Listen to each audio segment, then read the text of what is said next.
Hello everyone, स्वागत है आप सभी का इस नई वीडियो में। आज मैं बात करूंगा बजाज फाइनेंस और L&T टेक्नोलॉजी सर्विसेज के ऊपर। और वहां पे जो Q4 रिजल्ट आया और उसके बाद दोनों स्टॉक में काफ़ी ज़्यादा आज गिरावट देखने को मिला, भयंकर गिरावट देखने को मिला, और जिससे रिटेल निवेशक को काफ़ी ज़्यादा नुकसान हुआ है। तो आगे इसमें क्या करना चाहिए और मैनेजमेंट ने क्या गाइडेंस दिया है उसके ऊपर मैं बात करूँगा। दोनों ही स्टॉक्स के बारे में भी बात करूँगा, वहाँ पे वैल्यूएशन वाइज भी क्या है और वहाँ पे क्या प्रोबेबिलिटी ज़्यादा है और किस चीज़ में कहाँ पे ज़्यादा अच्छा अपॉर्चुनिटी है या फिर वहाँ पे थ्रेट है। तो चलिए सबसे पहले बजाज फाइनेंस के ऊपर में भी देखते हैं Q4 में क्या हुआ। Q4 में हुआ कि रिजल्ट आया और वहाँ पे धड़ाम से आज मार्केट में काफ़ी ज़्यादा गिरावट देखने को मिला, 6 से 7%। तो लास्ट 3-4 साल से भी वहाँ पे कंसोलिडेशन ही देखने को मिल रहा है, वहाँ पे कोई भी रिटर्न नहीं बना है लास्ट 3 ईयर से।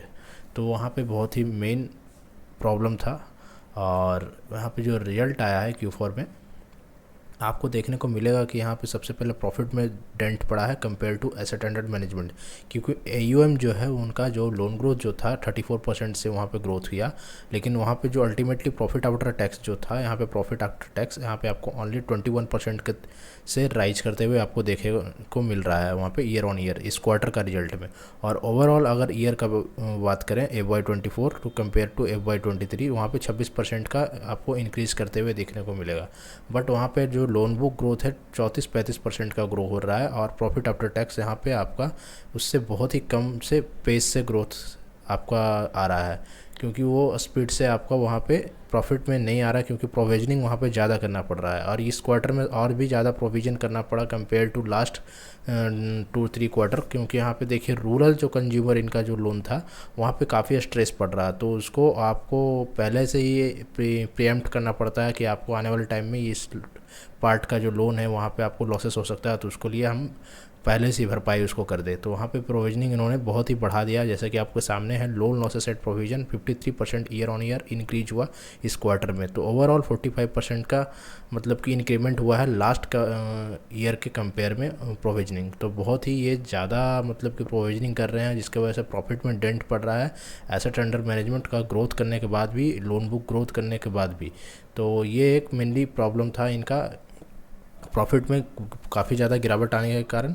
और जो यहाँ पे आपको आगे मैं दिखाता हूँ आपको, RBI ने टाइटन किया था इनका रूल, जो कुछ ई-कॉम का जो इनका था, और एक कार्ड के लिए इन्होंने भी इनको बैन कर रखा है कि वो आपका अगर इशू वो प्रॉब्लम सॉल्व हो जाता है तो फिर आपको हम वहाँ से स्टार्ट करने के लिए देंगे। तो थोड़ा सा क्रेडिट कार्ड और जो ई-कॉम का सर्विस जो था उससे भी डेंट पड़ा है प्रॉफिट पे। और वहाँ पे जो कि माइक्रो फाइनेंस जो था वहाँ पे, और काफ़ी ज़्यादा अनसिक्योर्ड लोन में वहाँ पे ग्रोथ कर रहे थे, जो ग्रोथ पार्ट था हायर ग्रोथ पार्ट, तो वहाँ पे ही डेंट पड़ गया है। तो थोड़ा सा इसकी वजह से प्रॉफिटेबिलिटी में भी प्रॉब्लम आ रहा है, और ये एक मेन कारण है। और दूसरा एक कि इनको कैपिटल बफर ज़्यादा रखने के लिए बोला गया है इनको, मतलब कि आप जो अगर जो लेंडिंग कर रहे हैं कंज्यूमर को, तो उसमें अगर आप 100 रुपये के बदले में अगर 20 रुपये रख रहे थे, तो आपको वहाँ पे एग्जाम्पल के तौर पे मैं समझा रहा हूँ, तो आपको वहाँ पे 20 रुपये की जगह आपको 35 रुपीज़ रखना पड़ेगा साइड में आपको। मतलब कि आपको वहाँ पे थोड़ा सा आपको जो कैपिटल है बढ़ा करके रखना पड़ेगा, तो जिसके वजह से इनका रिटर्न रेशियो में इफेक्ट पड़ रहा है। और आने वाले टाइम में भी देखने के लिए ये मिलेगा, क्योंकि ये RBI का जो नॉर्म्स है NBFC के लिए ये रहने वाला है फ़िलहाल अभी। तो ये एक प्रॉब्लम था आपको कम प्रॉफिटेबिलिटी आने के लिए। और इन्होंने मैनेजमेंट ने एक्सपेक्टेशन में ये भी बताया कि आगे आने वाले क्वार्टर में आपको निम्स में जो नेट इंटरेस्ट मार्जिन है वहाँ पे आपको डिक्लाइन देखने को मिलेगा, क्योंकि अब जो है नॉर्मलाइज्ड लेवल पे आ गया है, प्री कोविड लेवल पे आ गया है। मैनेजमेंट ने ये बोला कि आपका जो अब जो सिचुएशन है अब नॉर्मलाइज्ड लेवल पे आ गया, जो प्री कोविड लेवल 2019 के आसपास में जो था उस सिचुएशन में आ गया है। तो यहाँ पे नेट इंटरेस्ट मार्जिन वहाँ पे आपको थोड़ा सा डाउनफॉल होते हुए दिखेगा आने वाले नेक्स्ट 2 to 3 क्वार्टर में। तो ये एक प्रॉब्लम होने वाला है। नेट इंटरेस्ट मार्जिन अगर घटेगा तो फिर प्रॉफिटेबिलिटी में भी घटने की संभावनाएं तेज है, क्योंकि यहाँ पे हायर इंटरेस्ट रेट है, आपको कॉस्ट ऑफ बोरिंग जो कॉस्ट ऑफ फंड है आपका तो काफ़ी हाई है। और निम्स अगर कंप्रेस होगा तो वहाँ पे आपको देखने को मिलेगा कि आपको प्रॉफिटेबिलिटी में डेंट पड़ने वाला है।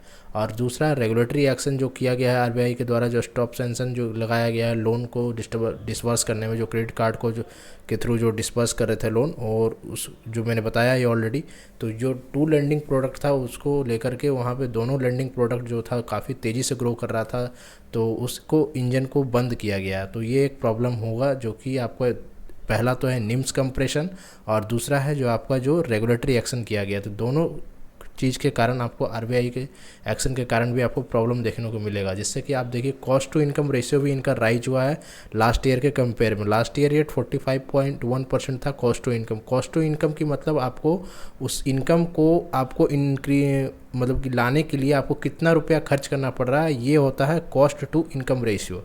तो अगर आप 100 रुपये खर्च करके 50 रुपये ला रहे हो तो आपका ये मतलब कि आपका उसी रेशियो में आपका income cost to income ratio calculate करते हैं। तो ये चीज़ हो रहा है और यहाँ पर राइज हुआ है कॉस्ट टू इनकम रेशियो, जो कि आपको अच्छा नहीं माना जाता है किसी भी बैंकिंग, फाइनेंशियल और एनबीएफसी के लिए। जो वहाँ पे जितना कम होगा कॉस्ट टू इनकम रेशियो वो उतना अच्छा प्रॉफिटेबिलिटी के लिए होगा।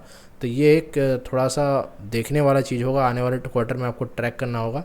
और ये तो मैंने रीज़न बता ही दिया कि अभी तो क्वार्टर सॉफ्ट होने वाला है और यहाँ पे अनसर्टेनिटी अब बना रहेगा, क्योंकि वहाँ पे ग्रोथ रेट भी वहाँ पे इस लेवल पे एसेट का जो ग्रो है वहाँ पे अब थोड़ा सा प्रॉब्लम है। मैनेजमेंट ने ऑलरेडी गाइड किया है कि वहाँ पे थोड़ा सा प्रॉब्लम होने वाला है। अब उस पेस से ग्रोथ नहीं कर पाएंगे क्योंकि थोड़ा सा डाउनफॉल में एक्सपेक्टेशन है और साइज़ भी जो है बेस साइज अब बड़ा हो चुका है, तो वहाँ से थोड़ा सा उसी पेस से ग्रोथ करना कंटिन्यू अब पॉसिबल नहीं है। अभी तक एसेट ग्रोथ जो था अभी 34% चल रहा था, लेकिन अब जो मैनेजमेंट ने गाइडेंस जो दिया है, पहले भी इन्होंने गाइडेंस दिया था 25 से 27%, फिर भी 34% का इन्होंने करके दिखाया, 35% का। अब यहाँ पे ये देखना होगा कि फिर से ये मतलब कि आपको जो कम गाइडेंस दे करके फिर से ज़्यादा ग्रोथ करके आपको दिखा रहे हैं, ये आपको ट्रैक करना होगा क्वार्टर ऑन क्वार्टर। आपको वहाँ पे देखना होगा कि किस तरीके से इनका लोन बुक में ग्रोथ आ रहा है और वहाँ पे जो कि लॉन्ग टर्म में सस्टेन कर पाते हैं कि नहीं कर पाते हैं, यहाँ पे प्रॉफिटेबिलिटी को ये चीज़ भी देखना होगा, क्योंकि क्रेडिट कॉस्ट भी इनका 1.8% के आसपास में अभी इन्होंने पोस्ट किया है। लॉन्ग टर्म गाइडेंस इन्होंने जो दिया था 25 से 27% का एसेट लोन, जो एसेट ग्रोथ का जो गाइडेंस दिया है इन्होंने, जो कि अभी 34% के आसपास था। तो ये एक बहुत ही बड़ा डिफरेंस हो सकता है और इसके ऊपर मैनेजमेंट ने थोड़ा सा जोर डालते हुए कहा कि अब थोड़ा सा पॉसिबल नहीं है इस पेस से ग्रो करने के लिए। पहले भी इन्होंने बात कहा था, लेकिन अब थोड़ा सा ज़्यादा जोर डालते हुए इन्होंने मैनेजमेंट ने गाइडेंस दिया है। और जो इनका जो जीएनपी रेशियो है काफ़ी अच्छा है, इनका एसेट क्वालिटी काफ़ी अच्छा अभी तक मेंटेन करते आ रहे हैं और आगे इनको देखना होगा कि ये आगे भी मेंटेन कर पाते हैं या नहीं। और आरओए का नंबर भी इन्होंने अभी 4.6-4.8% के आसपास रखा है और आरओई का भी थोड़ा सा इन्होंने डिक्रीज किया है, 21 to 23% का इन्होंने रिटर्न ऑन इक्विटी का गाइडेंस दिया है। और प्रॉफिट आफ्टर टैक्स का जो ग्रोथ है, प्रॉफिट ग्रोथ का 23-24% का गाइडेंस दिया है, जो कि अभी थोड़ा सा 26% के अराउंड में चल रहा था।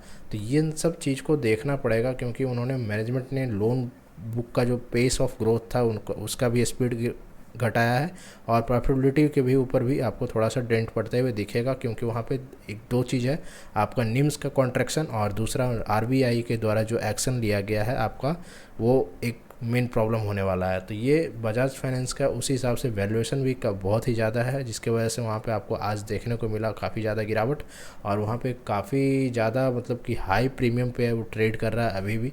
तो इस वजह से आपको आने वाले टाइम में भी आपको कंसोलिडेशन के साथ साथ आपको मे भी आपको आगे कुछ दिन तक आपको रिटर्न बनता है वो नहीं दिखेगा, क्योंकि यहाँ पे आपको काफ़ी ज़्यादा लोगों का एक्सपेक्टेशन है इससे। और थोड़ा से भी अगर अंडर एस्टिमेट करता है ये रिजल्ट में, तो थोड़ा उसको ज़्यादा ही मार पड़ता है कंपनी को। किसी भी कंपनी को अगर ऐसा कुछ रहता है, तो कोई भी अच्छा कंपनी और उसको अगर एक्सपेक्टेशन मार्केट में ज़्यादा है, तो अगर वहाँ पे थोड़ा सा अंडर एस्टिमेट किया रिजल्ट में, तो बहुत ही ज़्यादा मार पड़ता है, ये एक प्रॉब्लम होता है। दूसरा आपको देखते हैं एल&टी टेक्नोलॉजी सर्विस का जो रिजल्ट आया, उसमें भी बहुत ही प्रॉब्लम था और बहुत ही ज़्यादा मैनेजमेंट ने गाइडेंस ज़्यादा दिया और वहाँ पे अंडर परफॉर्म किया। और अब आकर के मैनेजमेंट ने क्या किया है कि मैनेजमेंट ने गाइडेंस को ही डिक्रीज़ कर दिया है और गाइडेंस को ही थोड़ा सा अंडर एस्टिमेट करके दिया है। तो यहाँ पे मार्केट भी वहाँ पे बहुत ही बिटन डाउन वहाँ पे किया, लोगों को काफ़ी मार पड़ा। आज बहुत ही ज़्यादा गिरावट हुआ, इसमें भी देखने को मिल रहा था। तो यहाँ पे आपको टेक्निकली भी देख रहे हैं, डबल बॉटम एकदम डबल टॉप देखने को मिल रहा है और वहाँ डबल टॉप बना करके वहाँ से अब फॉलिंग के लिए देख रहे आ रहा है। और काफ़ी ज़्यादा पी रेशियो के कंपेयर में भी बहुत ही ज़्यादा हाई था। ये पी रेशियो 40 के आसपास में अभी ट्रेड कर रहा था, अभी ट्रेड कर रहा है और उसके ज़्यादा ही था, 45 के आसपास में था। तो ये काफ़ी प्रीमियम पे ही ट्रेड कर रहा था और वहाँ पे अंडर एस्टिमेट रिजल्ट दिया। तो क्योंकि वहाँ पे जो डिक्रीमेंट हुआ, मात्र फ्लैट बेसिस पे उनका जो नेट प्रॉफिट है इंक्रीज हुआ, कोई भी प्रॉफिटेबिलिटी में कोई इंक्रीमेंट नहीं आया, और रेवेन्यू का जो था गाइडेंस, जो स्लोअर रेवेन्यू ग्रोथ था, बिल्कुल रेवेन्यू प्रॉफिट बिल्कुल ही फ्लैट चला, और मार्जिन में भी मतलब कि कमी आया, और इसके वजह से वहाँ पे काफ़ी ज़्यादा पिटाई हुआ है मेनली रूप से, और यही मेन एक प्रॉब्लम था Q4 का। तो वहाँ पे कोई भी चीज़ में आपको इम्प्रूवमेंट देखते हुए नहीं मिला। ऑपरेटिंग प्रॉफिट मार्जिन उन्होंने 16.9% का प्रॉफिट शो किया था। और मैनेजमेंट ने आगे एक्सपेक्टेशन में बताया है कि यहाँ पे आपको जो गाइडेंस दिया है FY25 के लिए, नेक्स्ट ईयर के लिए, वह उन्होंने साफ साफ बोला है कि आने वाले टाइम में ये नेक्स्ट ईयर वहाँ पे परफॉर्मेंस और मार्जिन जो है वहाँ पे रिड्यूस होते हुए देखेंगे, और थोड़ा सा लाइट मार्जिन रहेगा अभी के कंपेयर में। और वहाँ से आपको और जो FY25 का ईबिट है, जो earning before income and tax जो है वहाँ पे, इंटरेस्ट एंड टैक्स जो है वहाँ पे काफ़ी ज़्यादा वहाँ पे डिक्लाइन देखने को मिल सकता है आने वाले टाइम में। और ये एक चीज़ था। और दूसरा एक चीज़ हो रहा है कि उन्होंने जो मैनेजमेंट के हेड में थोड़ा सा वहाँ पे रीस्ट्रक्चरिंग हो रहा है ऑर्गेनाइजेशन में, तो उस चीज़ को भी आपको ट्रैक करना होगा, किस तरीके से नए मैनेजमेंट में भी कुछ लोग आएंगे और वो किस तरीके से स्टेप लेते हैं उसको भी ट्रैक करना होगा।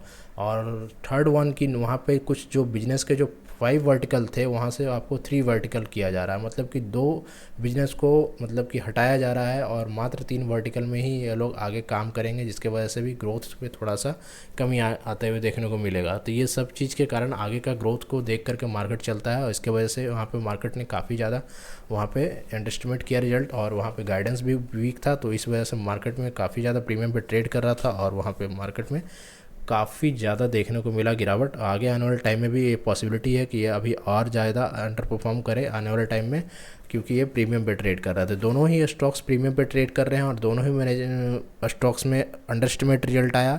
दोनों ही स्टॉक्स, दोनों ही कंपनी में आपको गाइडेंस जो देखने को मिला मैनेजमेंट के द्वारा, थोड़ा आगे जा कर के देखने को मिल रहा है कि वहाँ पे कम होते हुए दिख रहा है गाइडेंस, वहाँ पे कोई इम्प्रूवमेंट नहीं होते हुए दिख रहा है, पेस ऑफ ग्रोथ ज़्यादा नहीं आ रहा है वहाँ पे। तो उस वजह से आने वाले टाइम में ये कंसोलिडेशन भी कर सकता है, और वहाँ से गिरावट भी पॉसिबल है यहाँ पे, और लोगों को यहाँ पे फंस भी सकते हैं ज़्यादातर। तो मैं यही कहूँगा कि यहाँ पे जो को बहुत ही ज़्यादा उम्मीद है तो ये उससे छोड़ दें, कि उसके द्वारा बहुत ही ज़्यादा मतलब कि अच्छा कंपनी जो है और मार्केट में जो कि हायर पेस से ग्रोथ कर रहा है और अच्छा रिजल्ट पोस्ट कर रहा है, अच्छा गाइडेंस भी दे रहा है, और वहाँ पे अच्छा टेलमेंट भी है, तो वहाँ पे आपको जाना चाहिए, बजाय कि आपको इसमें सिर्फ क्वालिटी नेम की वजह से आपको यहाँ पे बने रहना चाहिए। तो ये एक प्रॉब्लम होता है आम रिटेलर के साथ, तो इस चीज़ को आपको देखना होगा अपने लेवल पे। और बाकी इसको कोई रिकमेंडेशन नहीं समझें कि मैं इसको लेने नहीं बोल रहा हूँ या फिर लेने बोल रहा हूँ, तो अपने लेवल पे एनालिसिस भी करें। अगर वीडियो अच्छा लगा हो तो लाइक कीजिए, शेयर कीजिए और सब्सक्राइब कीजिए चैनल को। चलिए, थैंक यू।